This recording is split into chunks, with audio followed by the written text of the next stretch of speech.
Welcome to the Slop Farm. Enjoy the video.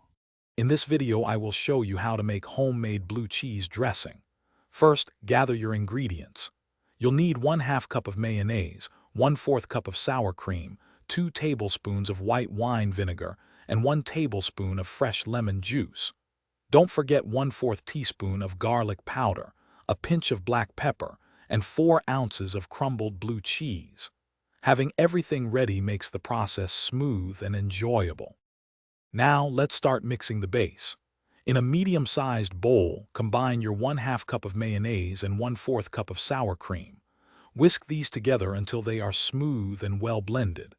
Next, add the 2 tablespoons of white wine vinegar and 1 tablespoon of fresh lemon juice, mixing until fully incorporated.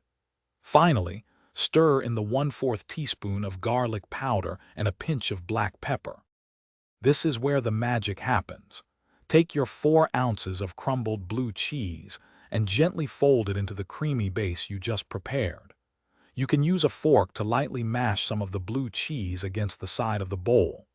This helps release its flavor and creates a creamier texture, while still leaving some delightful larger chunks for that authentic blue cheese experience.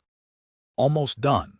Once your blue cheese is mixed in, cover the bowl and refrigerate the dressing for at least 30 minutes.